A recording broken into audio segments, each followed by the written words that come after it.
તો વિદ્યાર્થી મિત્રો વધારાના સ્વાધ્યાયમાં દાખલા નંબર 3.14 ની વાત કરીએ. પૃથ્વીની સપાટી પર ઋણ વિદ્યુતભારની પૃષ્ઠ ઘનતા પૃથ્વીની સપાટી પર ઋણ વિદ્યુતભારની પૃષ્ઠ ઘનતા અહીં સિગ્મા બરાબર 10⁻⁻⁹ કુલમ પર મીટર સ્ક્વેર છે. વાતાવરણના ટોચના ભાગ અને સપાટી વચ્ચે આપણે માની લઈએ કે એટમોસ્ફેરિક કન્ડિશન પ્રમાણે અહીંયા વાતાવરણ જે છે એના ટોચના ભાગ અને પૃથ્વીની સપાટી વચ્ચે જે વિદ્યુત સ્થિતિમાનનો તફાવત છે એ વિદ્યુત સ્થિતિમાનનો તફાવત 400 કિલોવોલ્ટ છે. હવે એ વિદ્યુત સ્થિતિમાનના તફાવતને પરિણામે વાતાવરણના નીચેના ભાગની ઓછી વાહકતાને કારણે આપણે એવું કહી શકીએ કે આખી પૃથ્વી પર ફક્ત 1800 એમ્પિયર જેટલો પ્રવાહ રચાય છે. હવે જો વાતાવરણમાં વિદ્યુત ક્ષેત્રને જાળવી શકે એવી કોઈ કાર્યપ્રણાલી ના હોય તો પૃથ્વીની સપાટીને તટસ્થ કરવા માટે કેટલો સમય લાગશે? તો આપણે એવું કહી શકીએ જે વિદ્યુત પ્રવાહ 1800 એમ્પિયરનો રચાય એના માટે ધારો કે Q જેટલો વિદ્યુતભાર અહીંયા આવતો હશે પૃથ્વીની સપાટી સુધી. જો ધન વિદ્યુતભાર આવે તો જ પૃથ્વીની સપાટી તટસ્થ થાય ને. તો Q જેટલા વિદ્યુતભારને પૃથ્વીની સપાટી પર આવવા માટે લાગતો સમય Q બરાબર IT પરથી અપાય. તો Q જેટલા વિદ્યુતભારને પૃથ્વીની સપાટી સુધી આવવા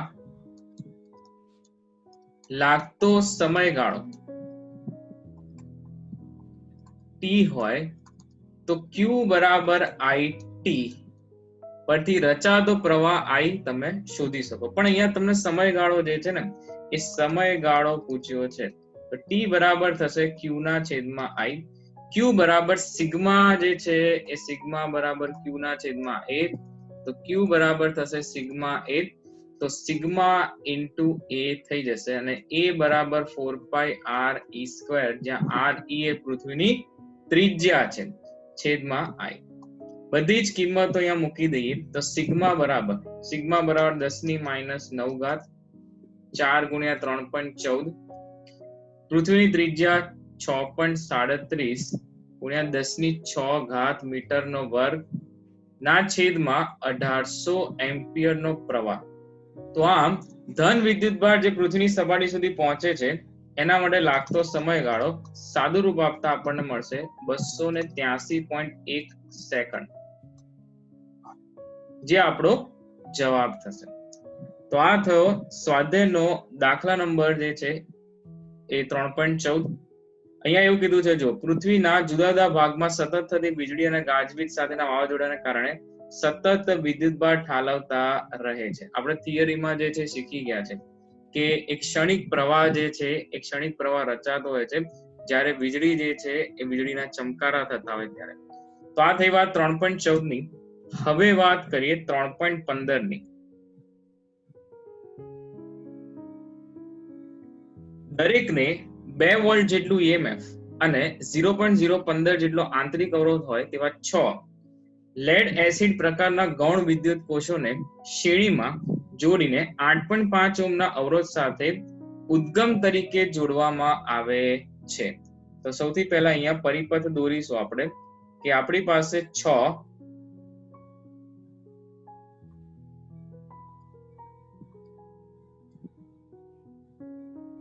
કોષો છે, આ રીતે ગૌણ કોષો છે.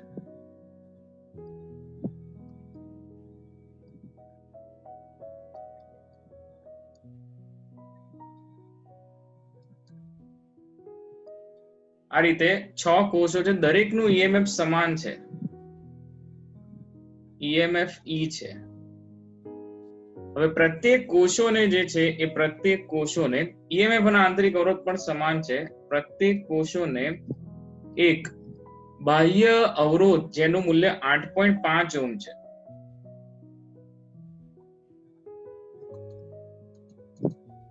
8.5 ઓહ્મના અવરોધ સાથે જોડવામાં આવે છે. આ રીતે. તો તમારે જે છે શોધવાનું છે કે ભાઈ ઉદ્ગમમાંથી ખેંચાતો પ્રવાહ અને ટર્મિનલ વોલ્ટેજ કેટલા હોય. ઉદ્ગમમાંથી ખેંચાતો પ્રવાહ અને ટર્મિનલ વોલ્ટેજ કેટલા હશે એ પૂછેલું છે. તો સૌથી પહેલા જે છે 6 કોષ જે છે શેમાં જોડેલા છે? તો જોડાણ દેખાય છે અહીંયા. 6 કોષ જે છે એ શ્રેણી જોડાણમાં છે. તો અહીં 6 કોષોનું શ્રેણી જોડાણ એટલે કુલ EMF કેટલું થઈ રહેશે? તો અહીં કુલ EMF 6E જેટલું થાય. એકનું EMF છે કેટલા વોલ્ટ છે? જો 2 વોલ્ટ. આ થઈ જશે 12 વોલ્ટ. કુલ EMF કેટલું થઈ જશે? 12 વોલ્ટ જેટલું થઈ જશે. આંતરિક અવરોધ જે છે એ આંતરિક અવરોધ પણ કેટલો થવાનો? તો કે આંતરિક અવરોધ જે છે એ પરિણામી અવરોધ 6R જેટલો થઈ જશે. 6 ગુણ્યા 0.015 ઓમ જે તમને 0.09 ઓમ આપશે.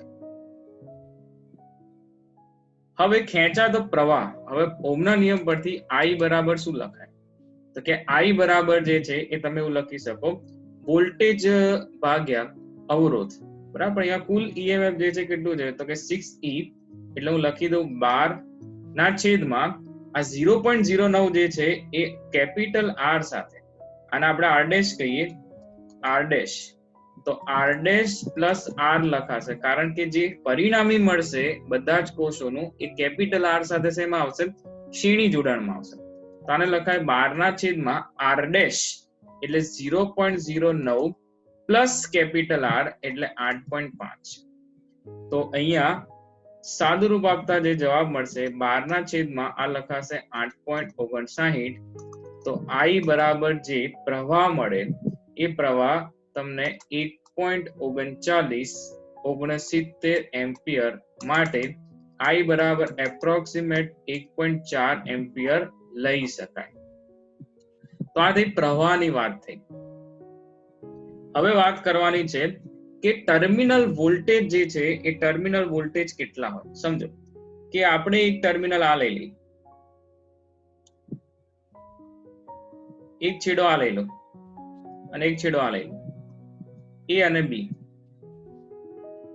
તો ટર્મિનલ વોલ્ટેજ જે છે મતલબ સમાંતર જોડાણમાં જો હવે આ સેલ અને અવરોધ સમાંતર જોડાણમાં છે તો A અને B વચ્ચેના ટર્મિનલ વોલ્ટેજ તમે શોધો તો ઉપરનાથી પણ ગણી શકાય. 6 કોષો માટે પણ ટર્મિનલ વોલ્ટેજ ગણી શકાય. પણ સહેલું શું પડે?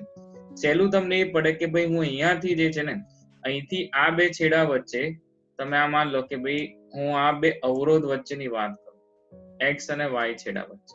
ચલો એવી વાત કરીએ કે X અને Y છેડા વચ્ચે ટર્મિનલ વોલ્ટેજ શોધો. એ જ વોલ્ટેજ ઉપર હશે. કેમ એવું? કારણ કે અહીંયા સમજો કે આ બે છેડા થી તમે જોડાણ કરો તો ઉપરનું જોડાણ એટલે 6 કોષોનું જોડાણ અને અવરોધનું જોડાણ બંને સમાંતરમાં આવે. સમાંતરમાં વોલ્ટેજ કેવા હશે? સમાન હશે. તો ટર્મિનલ વોલ્ટેજ છે એની ગણતરી સરળ બને એટલે આપણે અવરોધમાંથી ગણી લઈએ. ટર્મિનલ વોલ્ટેજ V બરાબર IR જેટલા મળશે. I એટલે 1.4 અને અવરોધ માટે R જે છે 8.5 છે. તો આ તમને મળશે 11.9 વોલ્ટ. તો આ રીતે ટર્મિનલ વોલ્ટેજ જે છે શોધી શકાય. કોઈને ભાઈ 6 કોષનું ગણવું હોય તો એ રીતે પણ ગણી શકાય, પણ એ થોડી લેન્ધી રીત થઈ જાય, પણ જવાબ સમાન જ આવશે ટર્મિનલ વોલ્ટેજ.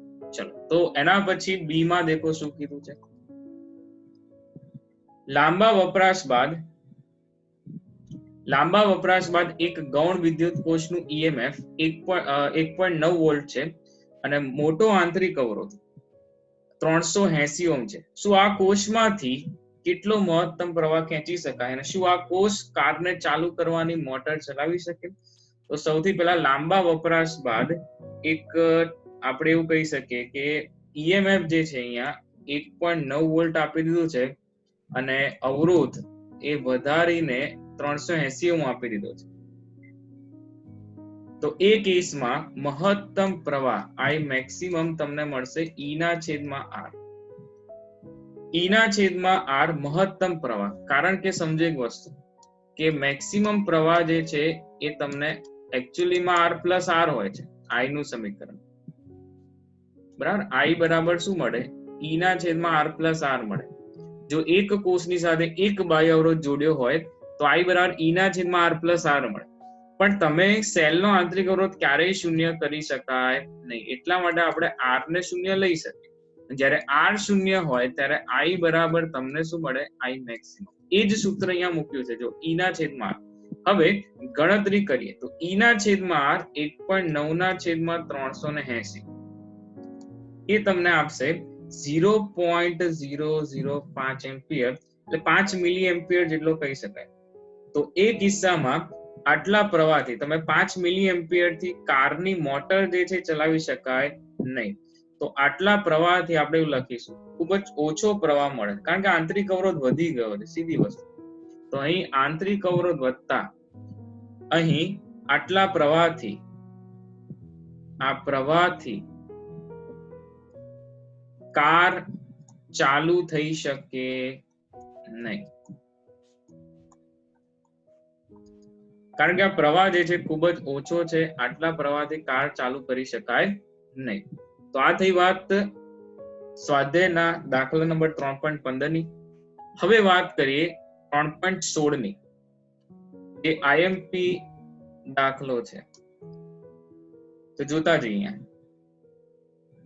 એક એલ્યુમિનિયમ અને બીજા કોપર ના હોય તેવા બે સમાન લંબાઈના એલ્યુમિનિયમ અને કોપર હોય.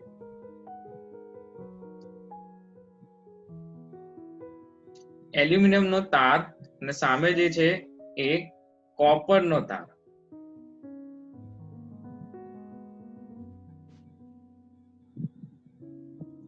સમાન લંબાઈના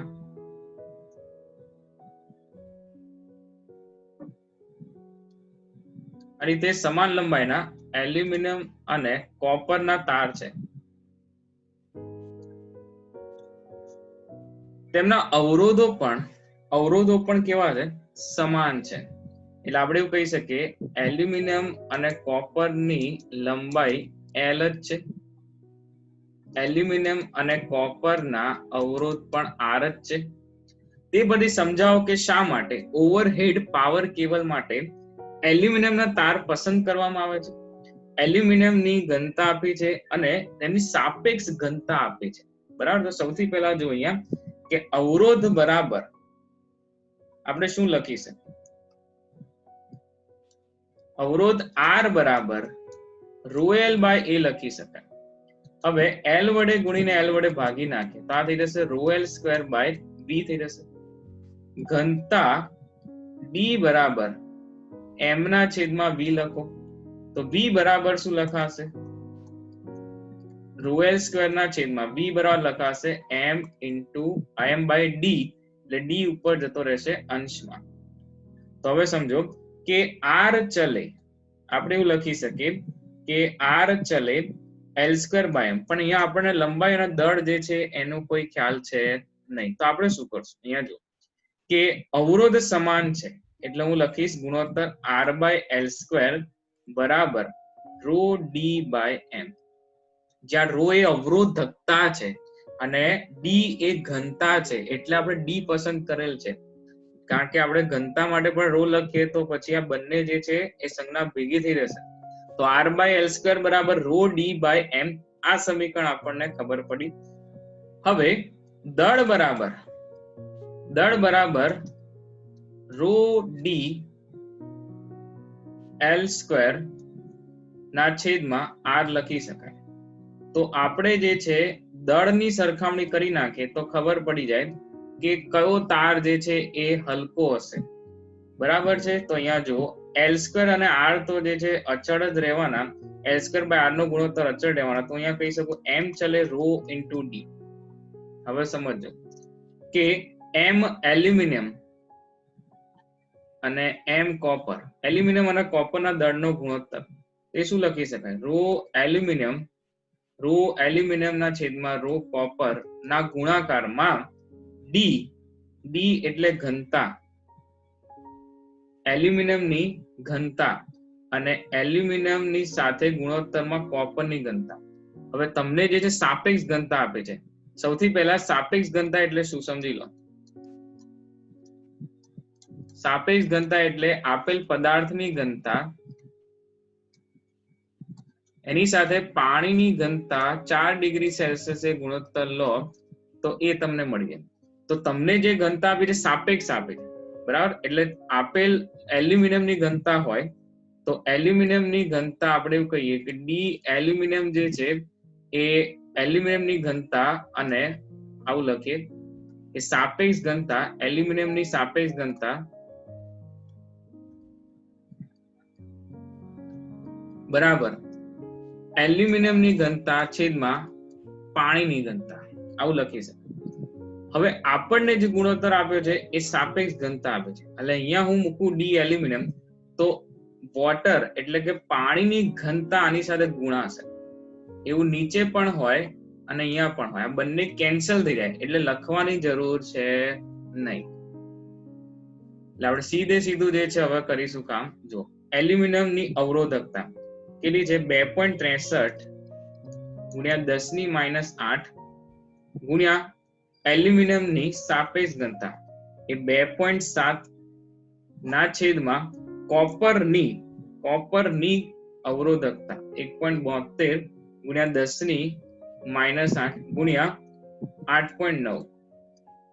8.9 એ કોપરની સાપેક્ષ ઘનતા છે.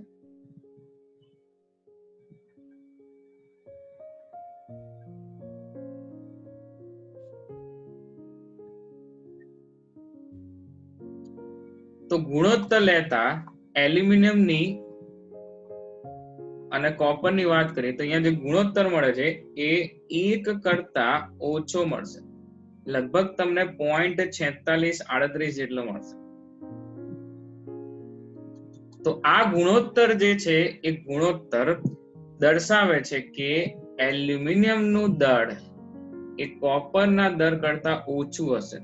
અથવા તમે એવું લખી શકો કે એલ્યુમિનિયમનું દળ અને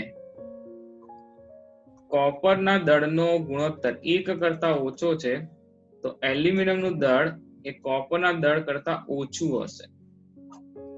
તો કયો તાર હલકો હશે તેનો જવાબ આવે એલ્યુમિનિયમનો તાર તાંબાના તાર કરતા હલકો હોય છે. તો એનો ઉપયોગ શા માટે ઓવરહેડ કેબલમાં થાય છે? કારણ કે ઓવરહેડ જે ઉપરથી જતા હોય, જે લટકેલા કેબલ હોય છે ને એની વાત છે. તો એ લટકી ના પડે, બરાબર. જે ઉપરથી જતા હોય એ ભારે વજનના લીધે લટકી ના પડે એટલા માટે એલ્યુમિનિયમના તાર વધારે પસંદ કરવામાં આવે છે. કારણ કે એલ્યુમિનિયમનું દળ અહીંયા જે છે આપેલ માહિતી પરથી એલ્યુમિનિયમનું દળ એ કોપરના દળ કરતા કેવું છે? ઓછું છે. એટલે એવા પાવર કેબલ જે લટકી ના પડે એના માટે આપણે શું કરીએ છીએ? એલ્યુમિનિયમના તારને પસંદ કરીએ છીએ કોપરની સાપેક્ષે. તો આ થયો 3.16. હવે વાત કરીશું 3.17 ની. મેંગેનીન મિશ્ર ધાતુના બનેલા અવરોધ માટે નીચે મુજબના અવલોકનો પરથી તમે શું તારણ કાઢશો? તો સૌથી પહેલા તમને જે કોષ્ટક આપ્યું છે એની અંદર પ્રવાહ અને વોલ્ટેજ આપેલા છે. તો સૌથી પહેલા તમારે શું કરવાનું કે અવરોધ માટે જ્યારે તમને ખબર છે ઓહમના નિયમની ચકાસણી કરવી હોય તો તમે V/I બરાબર R જે અચળ મળવો જોઈએ. જો દરેક કિસ્સામાં V/I નો ગુણોત્તર જો અચળ મળી જાય તો આપણે એવું કહીશું ભાઈ અહીંયા જે છે એ આલેખ સુરેખ મળે અને ઓહમના નિયમનું પાલન થાય. તો આપેલ તમામ જે માહિતી છે કોષ્ટક પરથી આપણે સૌથી પહેલા શું કરવાનું છે? દરેક માટે અવરોધ શોધી નાખશું. તો અહીંયા પ્રત્યેકમાં મેં અવરોધ શોધેલો છે. તો એ 19.67, 19.66, 19.62, 19.7 ની આસપાસની કિંમતો મળે છે. પ્રત્યેક જે છે એની અંદર 19.7 ની આસપાસ તમને કિંમતો મળશે. તો જો તમે અહીંયા આલેખ દોરશો તો આલેખ તમને V અને I ના મૂલ્યો માટે જો આલેખ દોરવામાં આવે તો એ સુરેખ રેખા મળશે.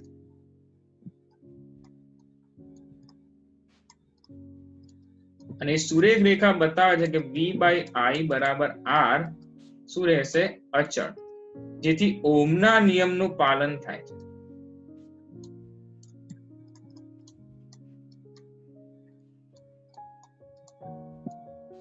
ઓહમના નિયમનું શું થશે? પાલન થશે. તો આપણે એવું કહી શકીએ દરેક અવલોકનમાં v અને i નો ગુણોત્તર કેવો મળે છે? લગભગ સમાન, એટલે r નું મૂલ્ય અચળ મળે છે. તેથી ઓહમના નિયમનું અહીંયા શું થાય છે? સારી રીતે પાલન થયું કહી શકીએ. તો આ તમારું તારણ હોવું જોઈએ, એ તમારે જવાબ અહીંયા દર્શાવવાનું. તો આ થઈ વાત સ્વાધ્યાયના દાખલા નંબર 3.17 ની. હવે વાત કરીશું 3.18 ની. નીચેના પ્રશ્નોના જવાબ આપો. એક અસમાન આડછેદનું ક્ષેત્રફળ ધરાવતા ધાતુના સુવાહકમાં સ્થાયી પ્રવાહ વહે છે. તો આપણી પાસે જે આડછેદ છે એ આડછેદ કંઈક આ પ્રકારે છે. અસમાન આડછેદ જે છે એવા અસમાન આડછેદનું ક્ષેત્રફળ ધરાવતો એક વાહક તાર છે.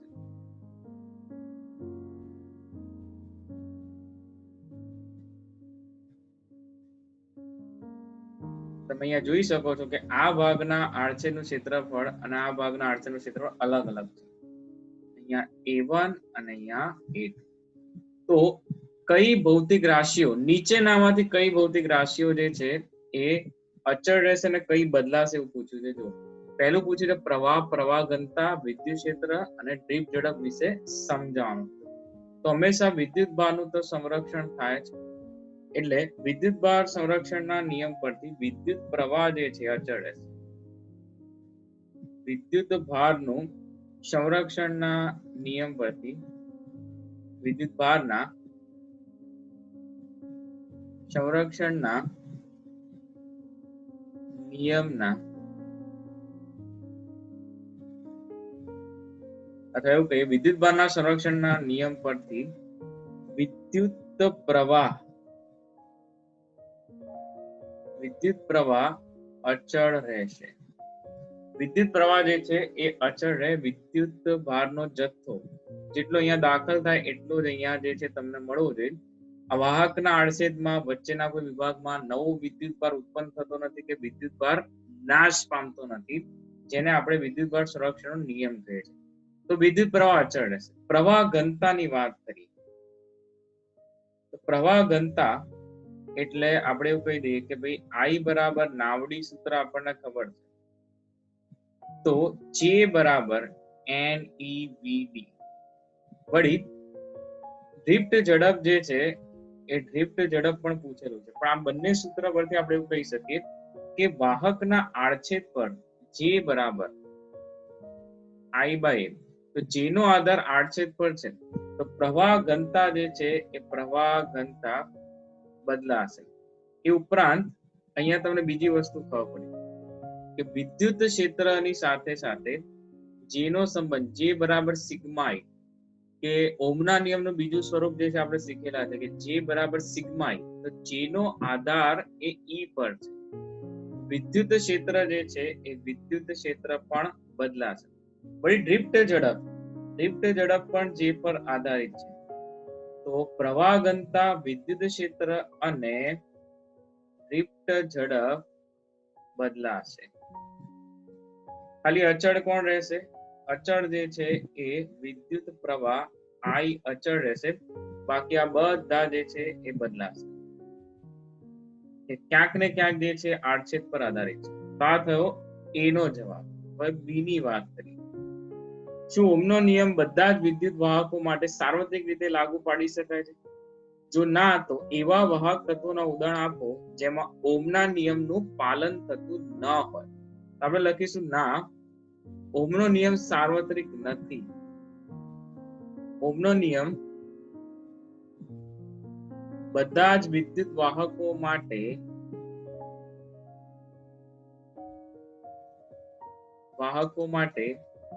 લાગુ પાડી શકાય નહીં.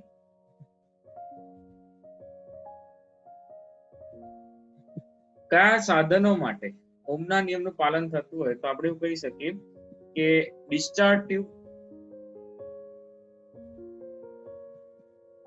એટલે કહેવાય એને વિદ્યુત વિસર્જન નળી.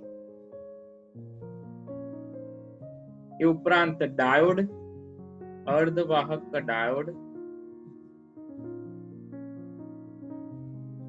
એ ઉપરાંત વિદ્યુત દ્રાવણ એટલે કે ઇલેક્ટ્રોલાઇટ, એ બધા ઓહમના નિયમનું પાલન કરતા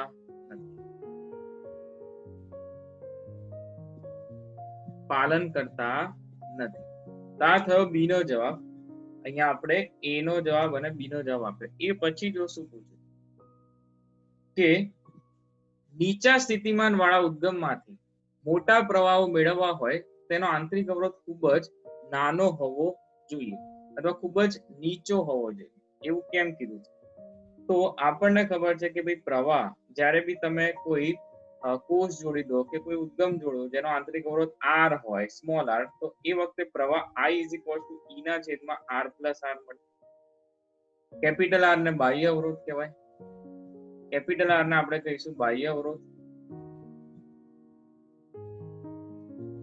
અવરોધ અને સ્મોલ r ને આંતરિક અવરોધ કહેવાય. હવે તો આંતરિક અવરોધ ખૂબ જ નાનો હોવો જોઈએ નીચા સ્થિતિમાન વાળા ઉદ્ગમમાં. એટલે સ્થિતિમાન તો ઈ તો ઓછું જ છે. તો આંતરિક અવરોધ ખૂબ જ નાનો કરવાથી તમને જે પ્રવાહ કઈ રીતે મોટો મળે તો સમજો કે આપણે એવું કહીએ કે મહત્તમ પ્રવાહ, એવું કહી દઉં કે ભાઈ મહત્તમ પ્રવાહ જે હોય આપણે કોષમાં, ફરીથી કહું છું કે કોષ માટે જે છે તમે આંતરિક અવરોધ જે છે શૂન્ય ના કરી શકો, એ તો હોવાનો જ, પણ r શૂન્ય કરી શકાય. તો મહત્તમ પ્રવાહ E ના છેદમાં સ્મોલ r હશે. હવે પ્રવાહ જો મોટો મેળવવો હોય તો r નું મૂલ્ય જેટલું વધારે ઓછું હશે એટલો પ્રવાહ મહત્તમ બનતો જવાનો. એટલે તમે એવો આંતરિક અવરોધ લઈ આવો કે જેનું મૂલ્ય બને એટલું ઓછું હોય તો તમને અહીંયા પ્રવાહ શું મળશે? વધારે ને વધારે અથવા ખૂબ જ ઊંચો પ્રવાહ મળશે. તો નીચા સ્થિતિમાન વાળા ઉદ્ગમમાંથી જો ઈ તો નીચું સ્થિતિમાન હશે એટલે આ તો મૂલ્ય ઓછું જ રહેવાનું, પણ છેદ તમે ઓર નાનો કરી નાખો, છેદ ઓર નાનો કરો તો પ્રવાહ વધી જાય. તો આ એક કારણ હોઈ શકે જેમાં આપણે ઓછો આંતરિક અવરોધ લઈને પ્રવાહ વધારવાનો પ્રયત્ન કરીશું. હવે ડી ની વાત કરીએ. હાઈ ટેન્શન ધરાવતા એક પાવર સપ્લાય જે છે એના 6 કિલોવોલ્ટ નો સપ્લાય છે. એનો આંતરિક અવરોધ જે છે ઘણો ઊંચો રાખવો જોઈએ, ખૂબ જ વધારે રાખવો જોઈએ. શા માટે? હાઈ ટેન્શન વોલ્ટેજ માટે ફરી એ જ વસ્તુ છે કે જો I બરાબર આપણી પાસે પ્રવાહ E ના છેદમાં r પ્લસ r મળે. હવે હાઈ ટેન્શન વોલ્ટેજ 6 કિલોવોલ્ટ એટલે 6 કિલોવોલ્ટ ઓલરેડી વધારે છે, તો અહીંયા અંશ જે છે એ વધી જશે. હવે ક્યારેક સર્કિટ જે છે શોર્ટ સર્કિટ થાય, મતલબ આપણે એવું કહી દઈએ કે ભાઈ r જે છે એ શૂન્ય થઈ જાય. હવે જો શોર્ટ સર્કિટ થાય એટલે બાહ્ય અવરોધ શૂન્ય થાય. એ કિસ્સામાં પ્રવાહનું મૂલ્ય E ના છેદમાં r થી અપાય. હવે ઓલરેડી E તો વધારે છે જ, પણ એ કિસ્સામાં આંતરિક અવરોધ જે છે એ આંતરિક અવરોધ ખૂબ જ ઊંચો રાખવાનો મતલબ શું? જો આંતરિક અવરોધ વધશે, આ પણ જે છે વધારે છે, E જે છે એ વધારે છે, છેદમાં જો નાની કિંમત હશે તો I નું મૂલ્ય ઓર વધવાનું. I નું મૂલ્ય શું થશે? ઓર વધી જશે. પણ આંતરિક અવરોધ જે છે એ મૂલ્ય વધારે હોય તો આખો ગુણોત્તર જે છે એ પ્રમાણમાં ઓછો થશે અને પ્રવાહ જે છે તમને કેવો મળશે? ઓછો મળશે. તો જેનાથી શું થશે? જો કે ખૂબ જ મોટા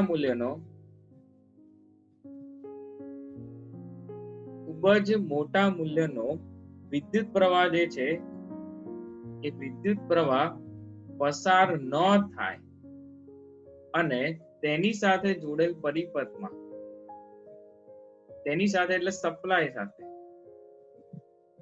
સપ્લાય સાથે જોડેલ ઘટક કે જે બી તમે ઉપકરણ જોડો છો એ સલામત રહે. સપ્લાય સાથે જોડેલ ઘટક સલામત રહે તે માટે આંતરિક અવરોધ નું મૂલ્ય ઊંચું હોવું જોઈએ. તો આ જે છે એ કારણ હોય જેને તમારે ધ્યાનમાં લેવાનું છે. મોટા મૂલ્યનો વિદ્યુત પ્રવાહ પસાર ન થાય કારણ કે ઓલરેડી ઈએમએફ વધારે છે, તો તમે જો આંતરિક અવરોધ નાનો કરી નાખશો તો પ્રવાહ ઓર વધી જાય. તો એ કિસ્સામાં આંતરિક અવરોધનું મૂલ્ય જે છે ઊંચું રાખવાથી પ્રવાહ ઓછો બને અને આપણું સાધન જે છે એ સુરક્ષિત રહે. તો આ થયો સ્વાધ્યાયનો 3.18. એના પછી વાત કરીએ 3.19 ની. ઓબ્જેક્ટિવ પ્રશ્ન છે, જો અહીંયા સાચા વિકલ્પો પસંદ કરો કે આપેલ મિશ્ર ધાતુઓ માટે મિશ્ર ધાતુની અવરોધકતા તેમના ઘટક ધાતુની અવરોધકતા કરતા કેવી હોય છે. જ્ઞાન આધારિત પ્રશ્ન વધારે હોય છે. મિશ્ર ધાતુ માટે જે ઘટક ધાતુની અવરોધકતા એના કરતા વધારે હોય. સામાન્ય રીતે શુદ્ધ ધાતુઓ કરતા મિશ્ર ધાતુના અવરોધનો તાપમાન ગુણાંક એ કેવો હોય છે, તો એ જે છે ઓછા હોય. શુદ્ધ ધાતુઓ જે છે એ અવરોધકતાનું તાપીય અવલંબન, એમાં આપણે વાત કરી હતી કે સામાન્ય રીતે શુદ્ધ ધાતુઓ કરતા જે મિશ્ર ધાતુ હોય એના તાપમાન ગુણાંક જે છે એ નાના હોય. અને સેમિકન્ડક્ટર એટલે અર્ધવાહકો માટે એનું મૂલ્ય ઋણ મળે છે.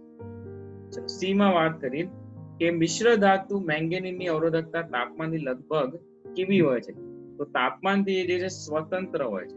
કેવી હોય છે? સ્વતંત્ર હોય છે. ખૂબ જ ઊંચા તાપમાને જે છે એમાં તમે બહુ ફેરફાર જોઈ શકો. બાકી આ મેંગેનીઝ અને મિશ્ર ધાતુઓ જે છે આનો ઉપયોગ વાયર વાઉન્ડ અવરોધો બનાવવા માટે થાય છે, જેનો આપણે લેબની અંદર તાપમાન સાથે જો અવરોધ ના બદલાય એમાં આપણે ઉપયોગ કરીએ. ડી માં વાંચીએ એક લાક્ષણિક અવાહક, દાખલા તરીકે અંબર. બરાબર, અંબર નથી, એ એમ્બર છે. એને શું વાંચવું? એમ્બર. એક લાક્ષણિક અવાહક દાખલા તરીકે એમ્બરની અવરોધકતા ધાતુ કરતા 1022 ના ક્રમ જેટલી વધારે હોય. તો આ એમસીક્યુ સ્વરૂપે પૂછાઈ શકે. ચાલો 3.19 ની વાત કરી, જે થિયોરિટિકલ પ્રશ્ન હતો. હવે વાત કરીશું 3.20 ની. દરેક આર અવરોધના આપેલા n અવરોધોને તમે કેવી રીતે જોડશો કે જેથી તેમને મહત્તમ અને લઘુત્તમ અસરકારક અવરોધ મળે, અને મહત્તમ અને ન્યૂનતમ અવરોધનો ગુણોત્તર કેટલો હશે. સૌથી પહેલા દરેકનો આર અવરોધ હોય એવા n અવરોધ છે. મહત્તમ અવરોધ હંમેશા અવરોધના શ્રેણી જોડાણમાં મળે. તો મહત્તમ અવરોધ માટે શ્રેણી જોડાણ કરીશું, અને શ્રેણી જોડાણ જે છે એને આપણે લખીએ n અવરોધોનું શ્રેણી જોડાણ. તો આપણે એને શું લખી દઈએ? 1. એટલે મહત્તમ અવરોધ એ આપણને કેટલો મળશે? n × r મળે. ન્યૂનતમ અવરોધ, અસરકારક અવરોધ જો ન્યૂનતમ દર્શાવવો હોય તેના માટે સમાંતર જોડાણ. તો લઘુત્તમ અસરકારક અવરોધ માટે આપણને સમાંતર જોડાણ જે છે એ સમાંતર જોડાણ કરવું પડે. 1/r + 1/r કેટલી વખત આવે? n વખત. તો અહીંયા 1/rp n/r થઈ જશે.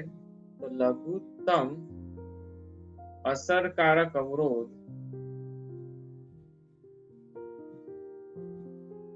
સમાંતર જોડાણમાં મળે, જેને r/n કહીએ.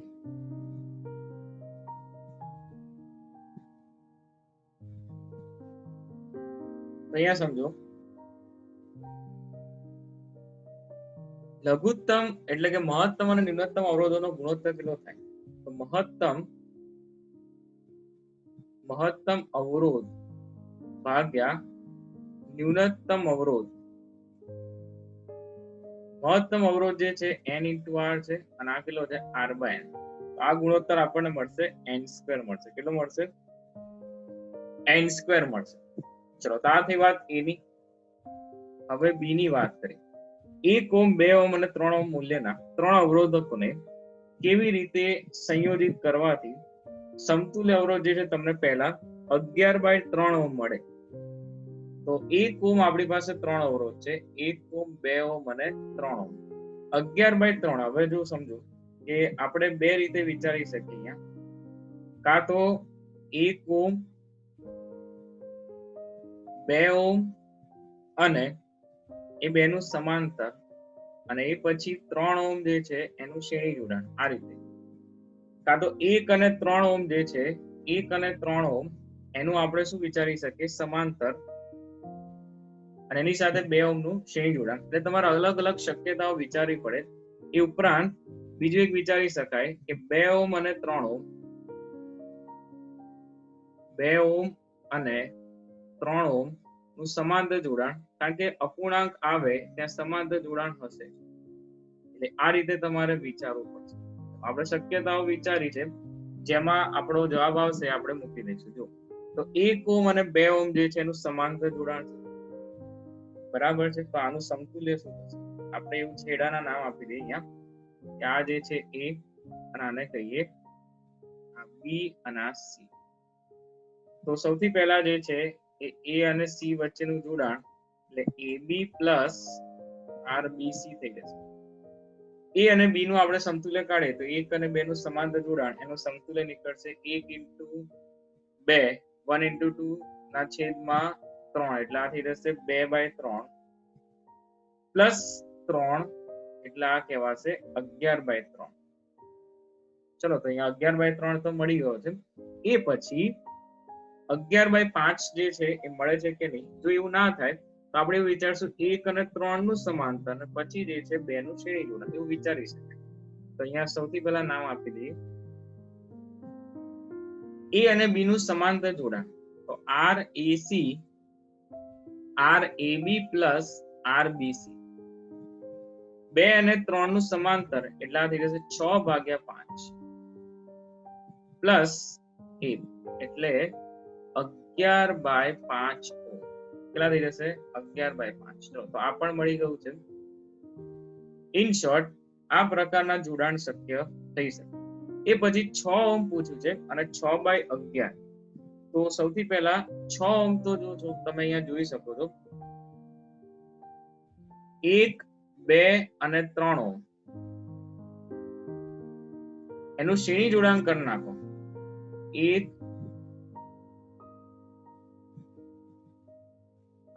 2 અને 3 ઓહ્મ નું શ્રેણી જોડાણ કરી નાખો. સીધે સીધું તમને જે છે 1 + 2 + 3 ઓહ્મ એ ટોટલ કેટલા ઓહ્મ મળી જશે? 6 ઓહ્મ મળી જશે. બરાબર. તો આ રીતે જે છે તમે શોધી શકો છો. અહીંયા ત્રીજો પ્રશ્ન અહીંયા પૂરો. હવે વાત કરીએ 6/11 કઈ રીતે મળશે? 6/11 એટલે છેદમાં જે છે લસા થશે. અહીંયા વિચારી લો. ધારો કે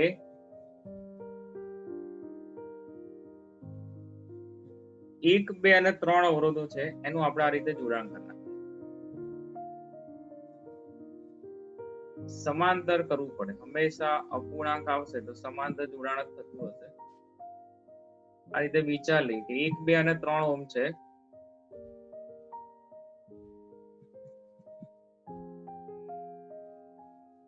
સમાંતર જોડાણ માટે 1/r of AC 1 plus 1/2 plus 1/3, કારણ કે 1/1 લખવાનો કોઈ મતલબ નથી. લસા 6 આવશે. 6 પ્લસ 3 પ્લસ 2 ના છેદમાં 6 એટલે 11/6 થઈ જશે આ. અને આપણે એને લખી શકીએ 11/6 થશે.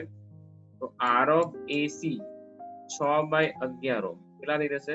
6/11 ઓહ્મ. તો આ થયા 4 જે આપણને પૂછ્યા હતા ભાઈ કે સમતુલ્ય અવરોધ સંયોજિત કરવાથી કઈ રીતે બની શકે, એના અહીંયા જવાબ થઈ ગયા. તો હવે વાત કરીએ સી માં. જો શું પૂછ્યું? નીચે આપેલ આકૃતિમાં દર્શાવેલ નેટવર્ક માટે સમતુલ્ય અવરોધ શોધો. તો આ ખૂબ જ સરળ છે. જો અહીંયા 1 અને 1 ઓહ્મ શ્રેણી જોડાણ કેટલા થાય? 2 ઓહ્મ. 2 અને 2 ઓહ્મ શ્રેણી જોડાણમાં કેટલા થશે? 4 ઓહ્મ. 2 અને 4 નું જે છે સમાંતર એટલે 2 × 4 ના છેદમાં 2 + 4 8 ના છેદમાં 6 એટલા થઈ જશે અહીંયા 4. આપણે એવું લખીએ 2 4 ના ભાગ્યા 3 કેટલા થઈ જશે? 4/3. ઇન શોર્ટ આ છેડાનું નામ આપે A, આને કહીએ C. તો એ અને સી વચ્ચે શું બચશે? જો આ રીતે ટોટલ 4 અવરોધો બચશે. અહીં તમે જોઈ શકો છો ક્લિયરલી કે ભાઈ 1, આ 2, 3 અને 4 આવા 4 નેટવર્ક જે છે એ શ્રેણીમાં આવી જશે.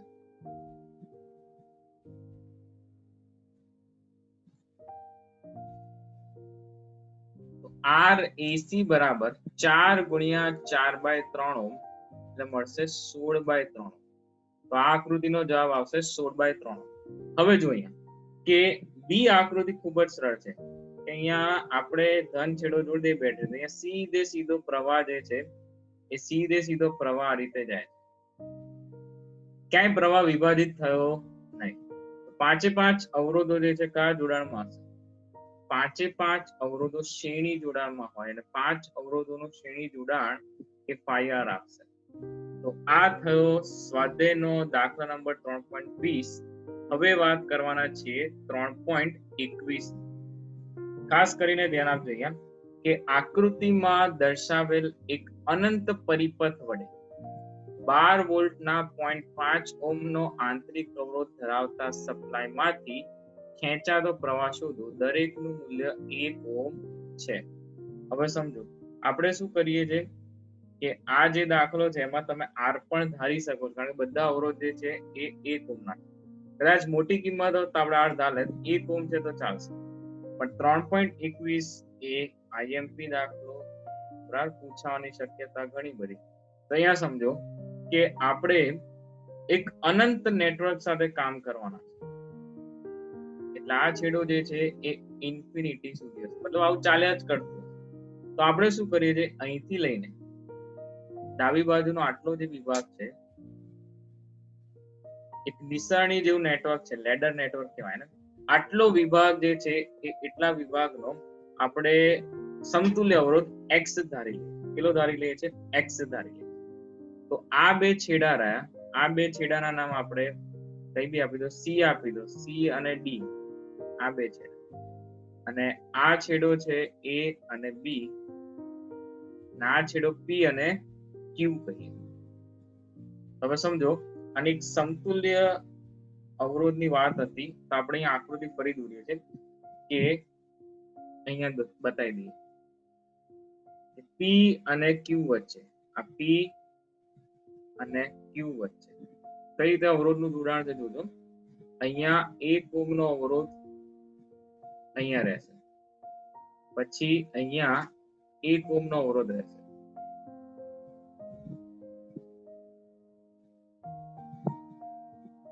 આ રીતે તો રહેશે નેટવર્ક. અને C અને D વચ્ચે જે છે એ આપણે x ઓહ્મ ધારી લઈએ. ધારી લઈએ x ઓહ્મ ધારી લઈએ આ રીતે. તો આકૃતિ હવે કંઈક આ પ્રકારે થઈ જશે. આ જે છેડા રહ્યા અહીંયા, આને A નામ આપી દઈએ, આ જે છેડો છે અહીંયા એને B નામ આપીએ, આ C અને આ D. તો આકૃતિ કંઈક આ પ્રકારની રહેશે. હવે સમજો અહીંયા કે આપણે જે વિભાગ કાપેલો છે અહીંયા આટલો વિભાગ, એ વિભાગ જે છે એ આપણે એવું કહીએ કે ભાઈ અહીંયા જે રિપીટ થતા જોડાણ છે એની સંખ્યા કેટલી હશે? તો આના પછી અનંત જેટલા હશે, બરાબર. તો કે CD ની બાજુમાં એક સરખા બાજુમાં અથવા એવું કે ડાબી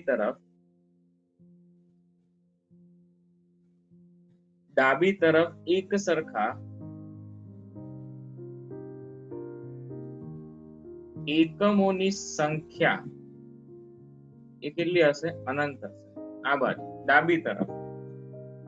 તો આપણે જે છે અહીંયા હું આટલો વિભાગ લઉં, ખાસ સમજો મુદ્દો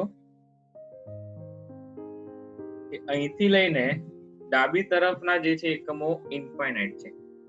જો એનો અવરોધ x હોય તો આની બાજુ એટલે તમે PQ ની આ બાજુ કહો, આ બે છેડા વચ્ચેનો સમતુલ્ય કેટલો હશે? તો કે RPQ બરાબર x ઓહ્મ જ થાય. કેમ x ઓહ્મ થાય? તો જો સમજો કે ઇન્ફાઇનાઇટ જે છે, ઇન્ફાઇનાઇટમાં તમે 1 ઉમેર દો PQ ની ડાબી બાજુ એટલે આપણે આ PQ છેડાની આ બાજુની અહીંયા કે PQ ની ડાબી તરફ ના એકમોની સંખ્યા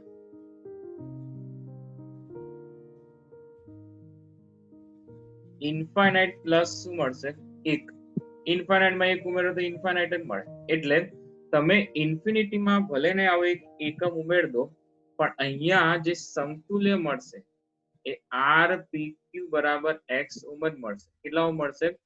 RPQ બરાબર x ઓમ મળશે. P અને Q છેડા વચ્ચે સમતુલ્ય x મળે એનું મુખ્ય કારણ કે તમે જે આ નેટવર્ક પસંદ કર્યું છે, આટલો ભાગ મેં કટ કરી નાખ્યો CD થી, એ વિભાગમાં ડાબી તરફના એકમો છે એ ઇન્ફાઇનાઇટ છે. બાકી બચ્યો ખાલી એક જ એકમ. જો ઇન્ફાઇનાઇટ માં 1 ઉમેરો તો ઇન્ફાઇનાઇટ જ મળે. એટલા માટે જો આપણે આ ઇન્ફાઇનાઇટ નેટવર્ક નો સમતુલ્ય x ધારીએ તો P અને Q વચ્ચે પણ સમતુલ્ય શું મળવો જોઈએ? x ઓમ મળવો જોઈએ. તો આપણું જે આ નેટવર્ક હતું એ હવે આવું બની ગયું. બરાબર છે? હવે એને સોલ્વ કરવાનું છે. તો જો અહીંયાથી કે RPQ નું સમતુલ્ય કાઢીએ તો x અને 1 ઓમ, x અને 1 ઓમ દેખાય? x અને 1 ઓમ, અહીંયા x અને 1 ઓમ કેવા જોડાણમાં છે? આ x અને 1 ઓમ કયા જોડાણમાં છે? સમાંતર જોડાણમાં. બરાબર? તો આપણે એવું કહીએ, જો સમજો કે P અને Q વચ્ચેનો સમતુલ્ય અવરોધ, P અને Q વચ્ચેનો સમતુલ્ય અવરોધ RPQ બરાબર x ઓમ મળે. કારણ કે કેમ કે CD ની ડાબી બાજુના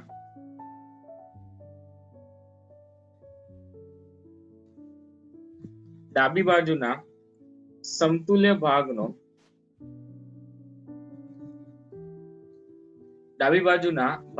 સમતુલ્ય અવરોધ x ઓમ છે.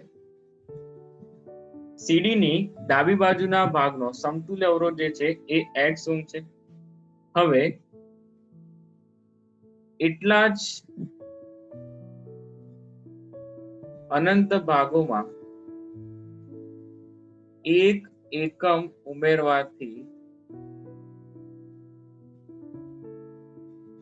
સમતુલ્ય અવરોધમાં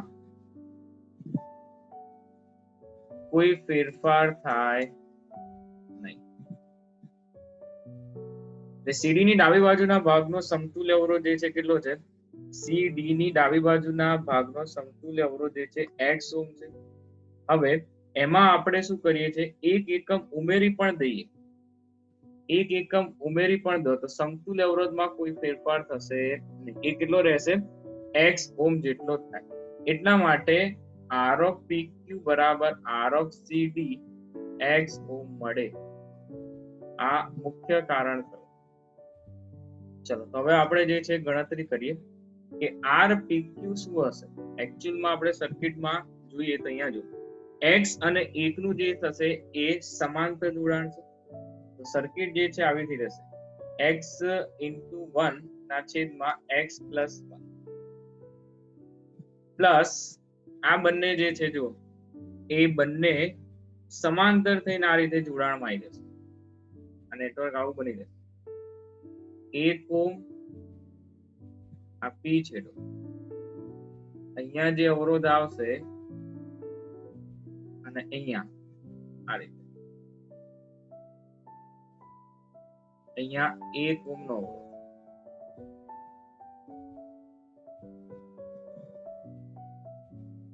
આ x ઓમ છે. આ અવરોધ જે છે શું થઈ જશે? x into 1 x ના છેદમાં x plus 1. હવે જો આ 1 અને આ 1 બંને શ્રેણી જોડાણ એટલે થઈ જશે 2. એની સાથે x ના છેદમાં x plus 1 જે છે એ પણ શ્રેણી જોડાણ, તો આ 2 ઓમ થઈ જશે. પણ આપણે R of PQ શું કીધું છે? જો એ x ઓમ કીધું છે, તો x બરાબર x ના છેદમાં x પ્લસ 1 પ્લસ 2, તો લસા લઈ લેજો અહીંયાથી, આ x² પ્લસ x બરાબર x પ્લસ 2x પ્લસ 2, આવું સૂત્ર થશે. એટલે x² માઇનસ આ x કેન્સલ થશે, minus 2x minus 2 equals to 0.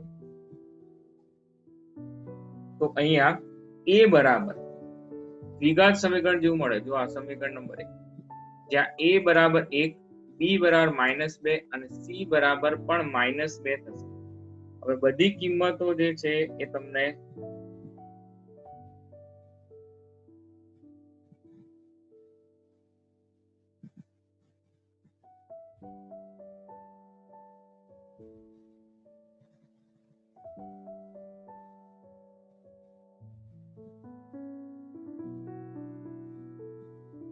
એટલે x બરાબર -b દ્વિઘાત સમીકરણનો ઉકેલ -b plus or minus √delta/2a, તો x બરાબર -b એટલે આ 2 થઈ જશે plus or minus અંડરરૂટમાં b² - 4ac, 4 b² એટલે 4 થશે, -4ac ના છેદમાં 2 × 1 plus or minus 2 plus or minus 4, આ થઈ જશે જો અહીંયા માઇનસ માઇનસ પ્લસ ના છેદમાં 2 પ્લસ આ √12 ને 2√3 લખીએ ઓર 2 માઇનસ 2√3 છેદમાં 2. તો x ની જે કિંમત મળશે એ તમને મળશે અહીંયા જો 2 કોમન એટલે 1 પ્લસ √3 ઓમ ઓર x બરાબર 1 માઇનસ √3 ઓમ. તો અહીંયા √3 જે છે 1.73 લઈ લઈએ, પણ તમે સમજો કે અવરોધનું મૂલ્ય જે છે એ ઋણ હોય નહીં, એટલે x બરાબર આ જે કિંમત રહી એ શક્ય નથી. તો x બરાબર તમારો જવાબ થશે 1 પ્લસમાં આવશે જવાબ 1 પ્લસ √3 ઓમ. તો શક્ય કિંમત x ની શક્ય કિંમત 1 પ્લસ √3 ઓમ છે. એટલે x બરાબર આપણે લખીએ 1 પ્લસ 1.372 લખો કે 1.73, બરાબર. અહીંયા જવાબ 2.73 કે 2.732 ઓમ જેવો થાય.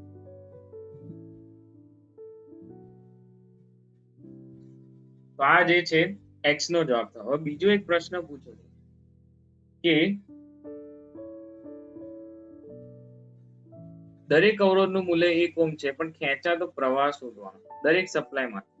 હવે સમજો આખું સમતુલ્ય જે છે આપણે શોધી નાખીએ, તો આપણે એવું કહી શકીએ કે અહીંયા આ છેડા પર આ p અને q વચ્ચે x ઓમ નો અવરોધ આવી જાય, બરાબર. અને અહીંયા બેટરી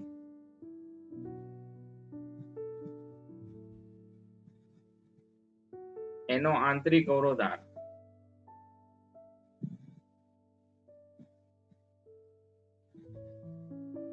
તો આ રીતની વાત હશે કે આખું જે સમતુલ્ય શોધ્યું ને આપણે, એ સમતુલ્ય આખાનો આપણે x કરજો. p અને q છેડા વચ્ચે આખા સમતુલ્ય જે અનંત નેટવર્ક હતું એનો આપણે શું કરી નાખ્યો x ધા લીધો.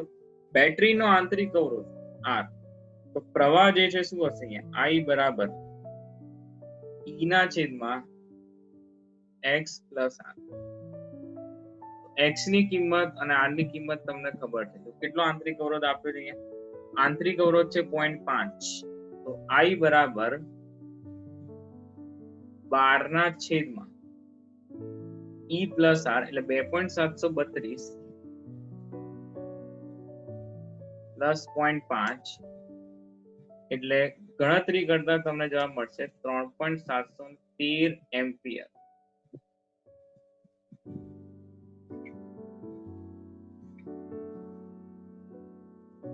તો આ થયો સ્વાધ્યાયનો 3.21 જે ખાસ અગત્યનો દાખલો હતો.